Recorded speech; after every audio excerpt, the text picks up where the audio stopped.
వరంగల్లో ఇద్దరు sub రిజిస్ట్రార్లను arrest చేశారు ఏసీబీ అధికారులు. అక్రమ రిజిస్ట్రేషన్లు, లంచాల ఆరోపణలపై వరంగల్ సబ్ రిజిస్ట్రార్ కార్యాలయంలో ఈ నెల 2న ఆకస్మిక తనిఖీలు నిర్వహించారు. కీలక పత్రాలను స్వాధీనం చేసుకున్నారు. 20 మంది అనధికారిక డాక్యుమెంట్ రైటర్లు, ఏజెంట్లు విధులు నిర్వహిస్తున్నట్లు గుర్తించారు. సబ్ రిజిస్ట్రార్లు దస్తావేజ్ లేఖర్లతో కలిసి అవినీతికి పాల్పడినట్లు తెలిపారు ఏసీబీ అధికారి సాంబయ్య. ఇద్దరు సబ్ రిజిస్ట్రార్లు దావులూరి ఆనందరావు, జమలాపురం రామనరసింహారావు ఇళ్లలో సోదాలు చేశారు. సోదాల సమయంలో 47,450 నగదు, బంగారం, సెల్ ఫోన్లు, డాక్యుమెంట్స్ సీజ్ చేశారు. వారిపై కేసు నమోదు చేసి దర్యాప్తు ప్రారంభించారు. వారి మొబైల్ ఫోన్లలో రోజువారీ వసూళ్లు, వాట్సాప్ చాట్లు, ఫోన్ పే లావాదేవీలు జరిగినట్టు గుర్తించారు ఏసీబీ అధికారులు. ఆనందరావు సెల్ ఫోన్లో 8 రోజుల్లో 16,23,000 వసూలు చేసినట్లు తెలిపారు ఏసీబీ అధికారులు. రామనరసింహారావు 44,28,000 వరకు లావాదేవీలు జరిపినట్టు చెప్పారు. ఆనందరావు కుటుంబ సభ్యుల పేరు మీద 72 లక్షల విలువైన 2 కమర్షియల్ ప్లాట్లు కొనుగోలు చేసినట్టు చెప్పారు.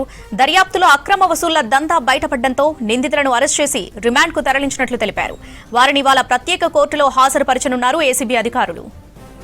వరంగల్లో ఇద్దరు సబ్ రిజిస్ట్రార్లను అరెస్ట్ చేశారు ఏసీబీ అధికారులు. అక్రమ రిజిస్ట్రేషన్లు, లంచాల ఆరోపణలపై వరంగల్ సబ్ రిజిస్ట్రార్ కార్యాలయంలో ఈ నెల 2న ఆకస్మిక తనిఖీలు నిర్వహించారు.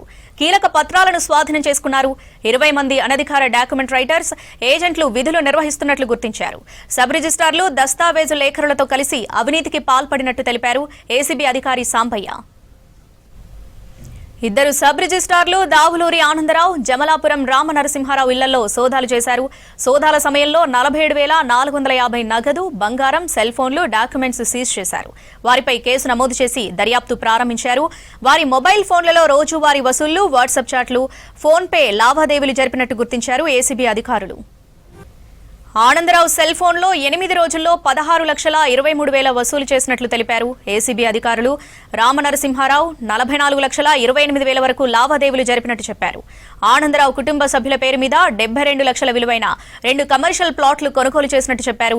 దర్యాప్తులో అక్రమ వసూళ్ల దందా బయటపడడంతో నిందితులను అరెస్ట్ చేసి రిమాండ్కు తరలించినట్లు తెలిపారు. వారిని ఇవాళ ప్రత్యేక కోర్టులో హాజరుపరచనున్నారు ఏసీబీ అధికారులు.